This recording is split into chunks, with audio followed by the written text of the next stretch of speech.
One station making history every day. Chicago, Chicago.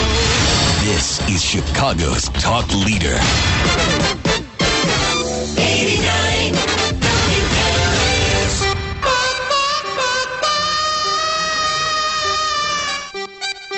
John Kass in the Chicago Tribune. There's nothing like the chicken dance to get me going in the morning. This is the last hour of Awake with Jake. This is John Kass, Chicago Tribune columnist, Wednesday, Thursday, Friday, and Sunday. And in a little bit, we're going to have Dan Michalopoulos of the Sun-Times. Yeah, I only call Greek people to be on the show. Actually, Dan is a great reporter and a good friend, and we used to work together at the Trib. Now he's tearing it up at the Sun-Times. But first, before we get there, some business. The number to call is 591-8900, and I think you're going to want to call because I feel like some Chick-fil-A right now.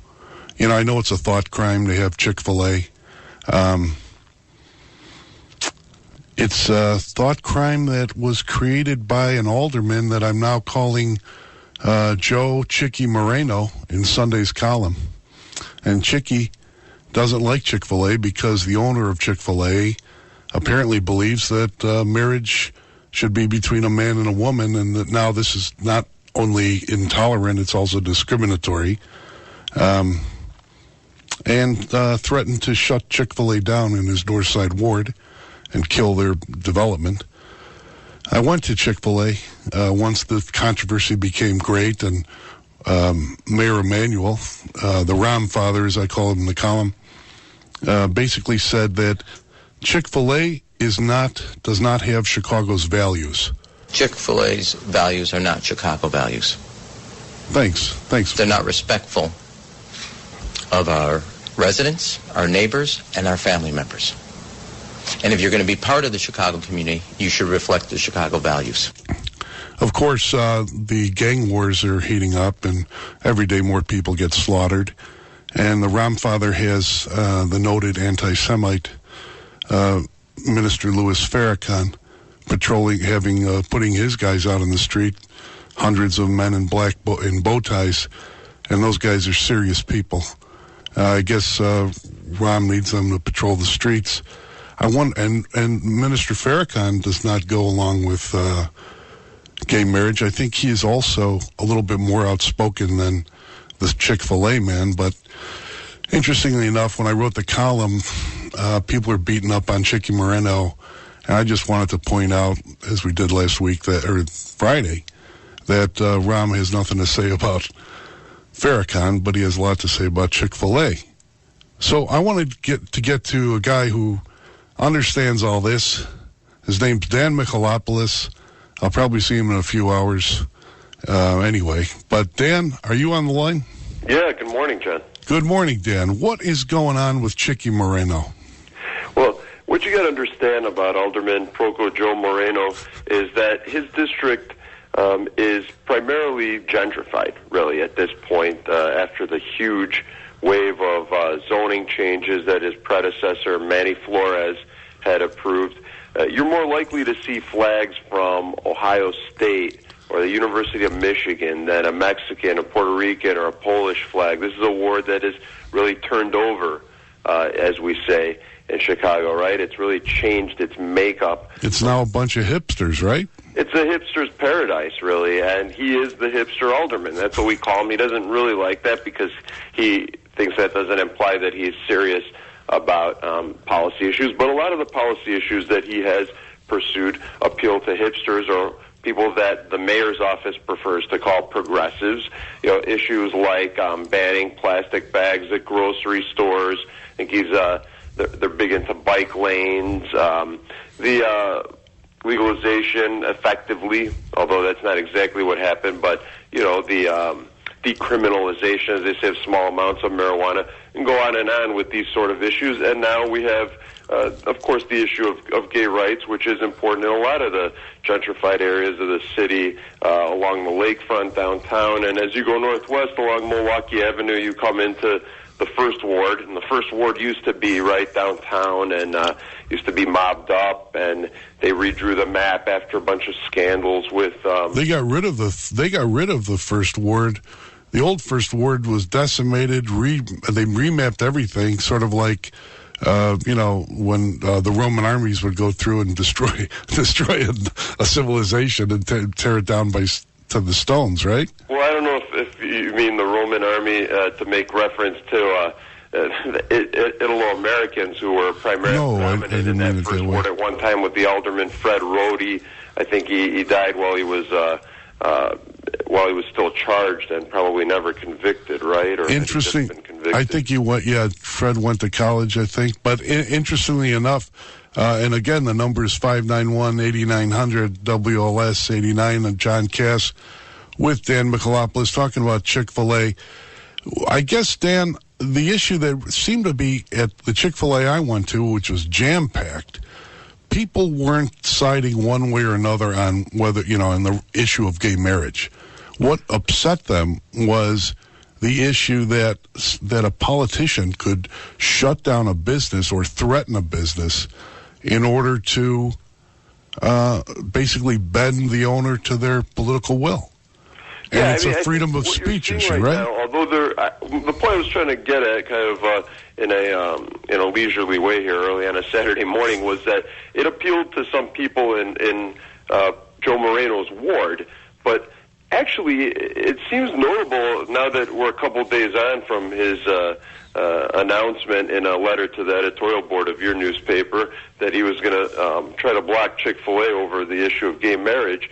A couple days later, it doesn't seem he's gaining a lot of support even from the left, because I think, my opinion is that from the left and from the right, I think there are people that value being able to express their opinion without that having consequences for their business.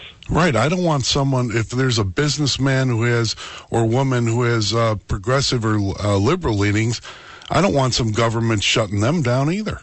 I mean, this is called freedom of speech, right, Dan? Look, this is their... Although this is Chicago. Is, what is a chicken like?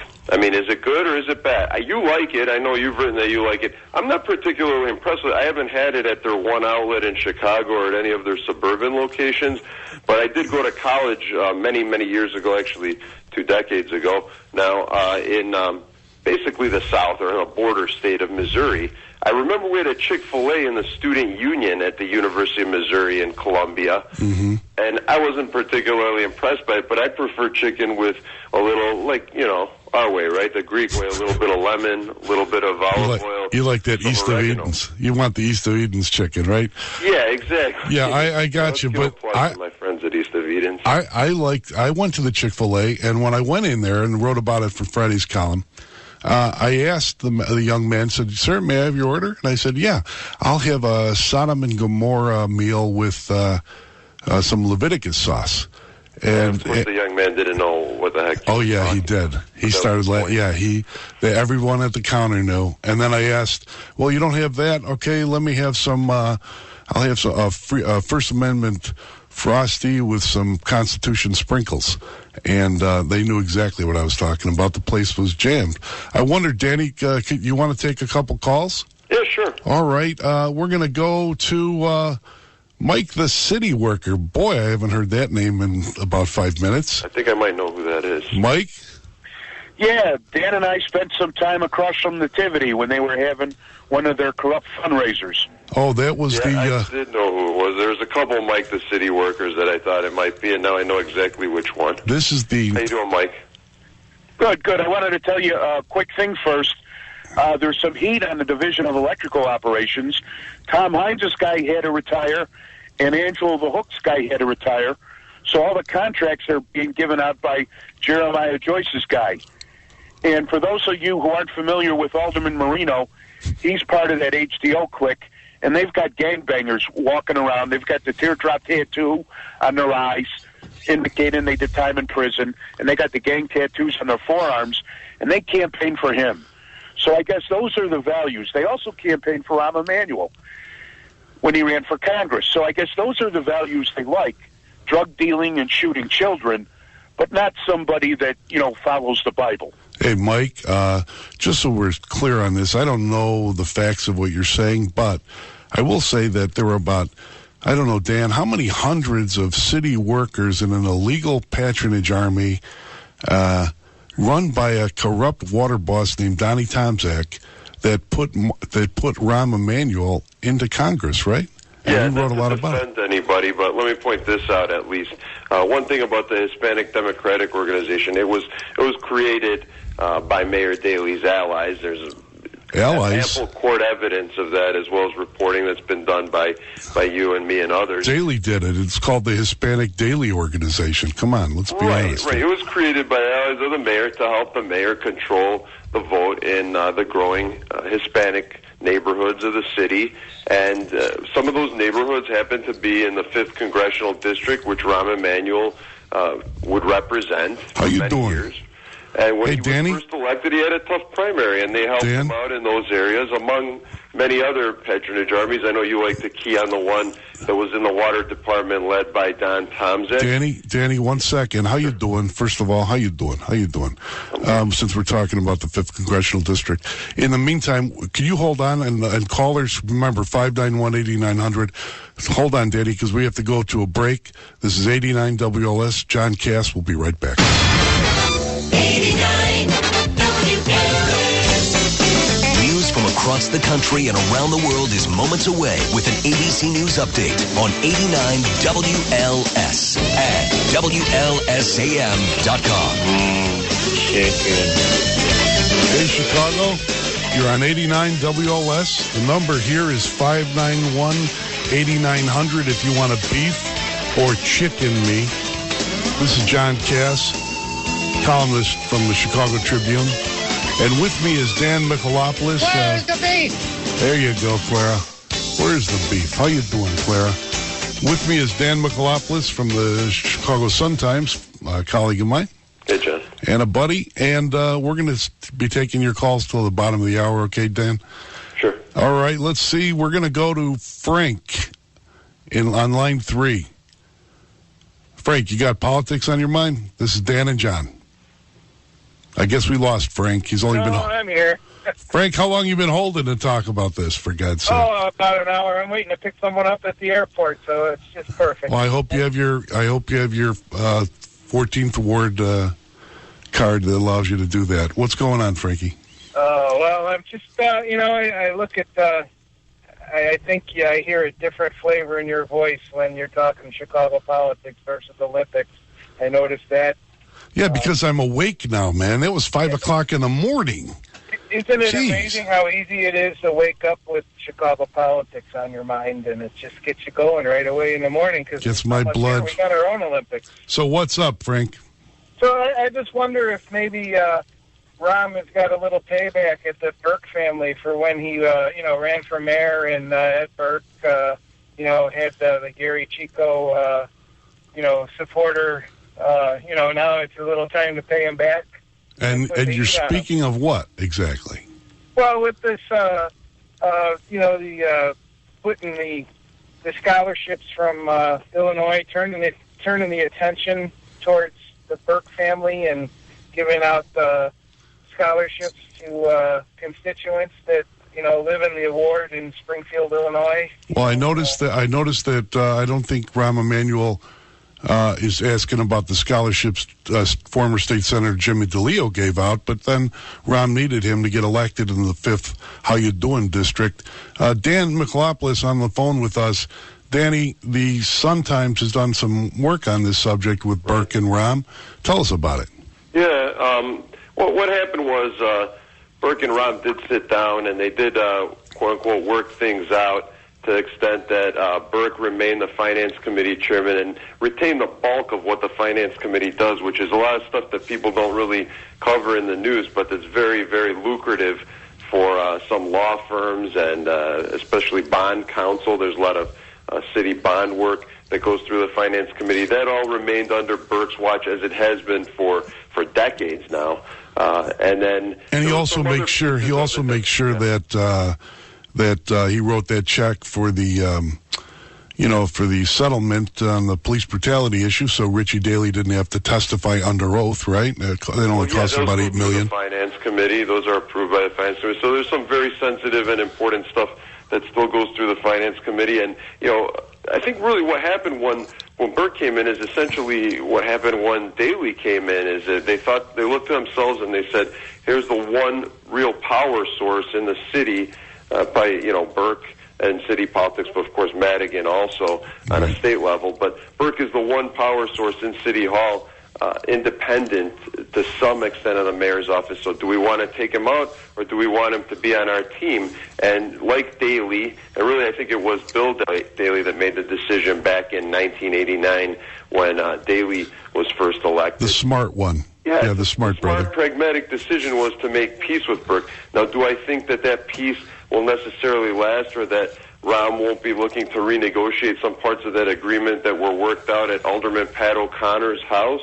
I think that there will be some further tension. But I think the issue where there'll be tension will be this workers' comp issue that's going on right now, because the workers' comp cases go through the Finance Committee, not through any other part of the administration at City Hall.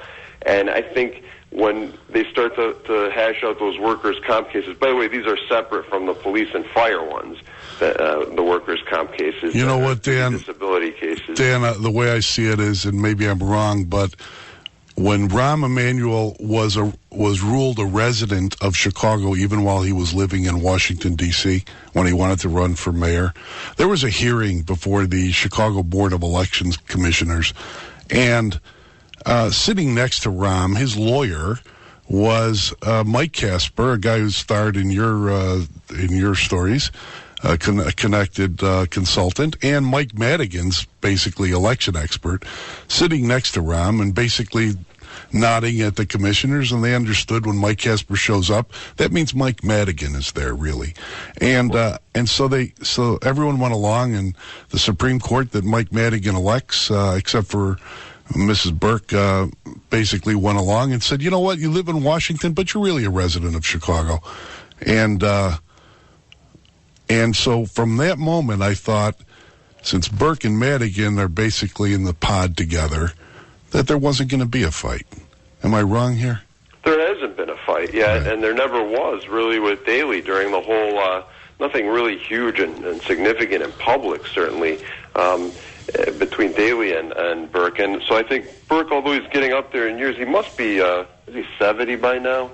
I thought he was like 170. Add a couple of years to him, but he's been an alderman for more than 40 years now. I want to say about 42 years, since he was in his late 20s. And I think so far the peace has held. And as far as the whole issue that the caller brought up about the scholarships, the legislative scholarships, there's a lot of heat being cranked up by the U.S. Attorney's Office on several legislators, but not former State Senator James DeLeo, as far as we know. But as far as I know, too. Interesting scholarships. Wasn't there an inspector, a city building inspector, who went to jail from the Northwest Side, a guy named Kurt Berger, whose son got a scholarship through? Was that one through Jimmy DeLeo's another Northwest Side? I don't know. There's the thing about Jimmy's scholarships where other people got credit for him too, right? There was Skippy Saviano and the former friend of his in the House, the Republican that Mike Madigan used to give a committee chairman to, because I guess he wanted to have diversity. So what you're saying is there may be other legislators who gave part of their allotment of scholarships at another legislator's behest? I think that, that would a reasonable man might infer that, yeah. Okay. Right? Now, whether anything what happens with the U.S. Attorney's Office, I don't know. Listen, we're going to get... I don't think Rahm has any control over that, right? No. That's going to probably go back to Jim Thompson and those boys. Let's see, Bernadette from Burbank.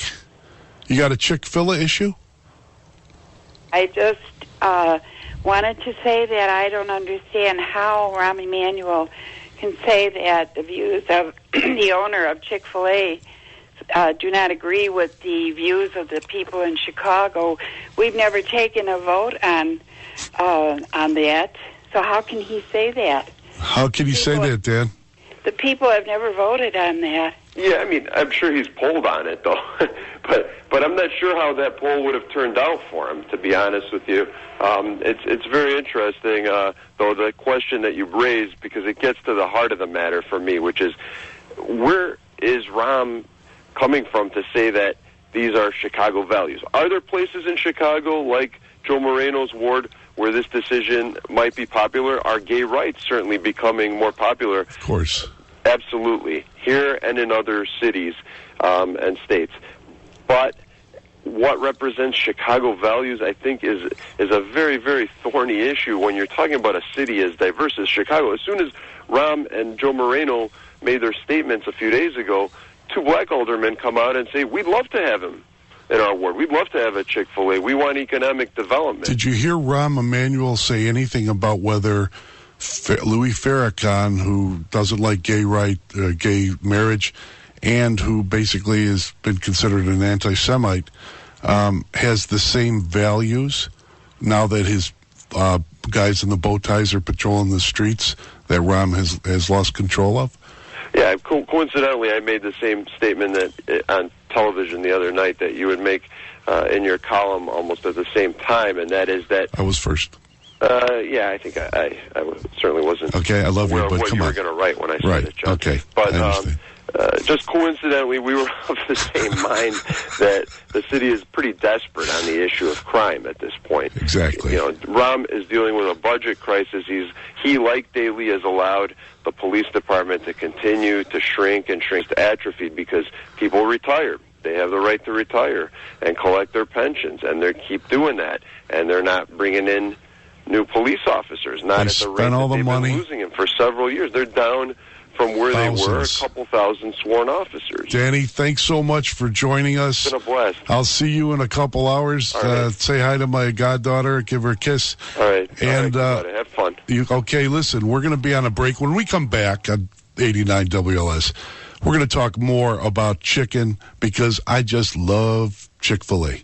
Okay? 89 WLS, John Kass. We're going to break.